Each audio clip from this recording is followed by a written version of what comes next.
पाकिस्तान में बिजली की पैदावार 2 साल तक मुसलसल गिरने के बाद अब आहिस्ता आहिस्ता मुस्तहकम हो गई है। पिछले साल बिजली की पैदावार 1,27,059 गीगावाट्स के मुकाबले में रवां साल 1,27,159 गीगावाट बिजली की पैदावार की गई, जिससे बिजली की पैदावारी लागत 2% तक कम होकर 8.6 रुपये फी यूनिट हो गई है। माली साल के पहले 9 महीनों में बिजली की पैदावार 2% कम होकर 90,147 गीगावाट्स हुई, जो आखिर के 3 महीनों में 7% बढ़कर 37,012 गीगावाट्स हो गई। साल के चौथे क्वार्टर में पैदावार में इजाफे की वजह कैप्टिव पावर प्लांट्स पर ऑफ ग्रिड ड्यूटी लगाने की वजह से हुई, जो फरवरी 2025 से नाफिज हुई थी।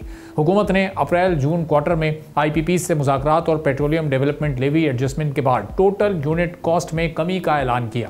पहले 3 क्वार्टर्स में बड़े खरीदारों की फर्नेस ऑयल और गैस से कैप्टिव पावर जनरेशन की वजह से बिजली की पैदावार में कमी हुई। हाइडल एनर्जी ने मुल्क की बिजली की पैदावार में सबसे ज़्यादा यानी 31% से ज़ायद हिस्सा डाला। दूसरे नंबर पर बिजली पैदावार में RLNG का हिस्सा 17% से ज़ायद रहा।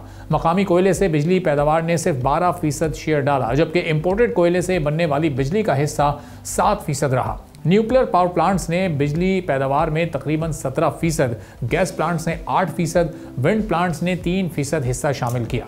माली साल 2025 में एवरेज प्रोडक्शन कॉस्ट पिछले साल के 8.8 रुपये फी किलोवाट घंटे से 2% कम होकर 8.6 रुपये फी किलोवाट हो गई। जून के महीने में फ्यूल कॉस्ट सालाना 9% कम हुई, लेकिन मंथली 1% इजाफे से 7.9 रुपये फी यूनिट हो गई। कोयले की आलमी कीमत में 5% कमी की वजह से इंपोर्टेड कोयले से बनने वाली बिजली की पैदावारी कॉस्ट सालाना 28% कम होकर 16.7 रुपये फी यूनिट रही। आलमी तौर पर तेल की कीमतों में 12% और $70 फी बैरल तक कमी की वजह से RLNG की कीमत में 1% कमी देखी गई है। तो अब जो इस वक्त हमारे मुल्क में बिजली के इशू है वो कैसे हल हो सकता है इस सारे तनाजुर में, और ये सर्कमस्टांसेस देखते हुए और आगे हुकूमत को और मुतल्लिका इदारों को क्या हिकमत अमली अपनाने की ज़रूरत है कि बिजली की कीमत को कम या अंडर कंट्रोल रखा जा सके। सब्सक्राइब करें और बेल दबाएं ताकि कोई खबर रह न जाए।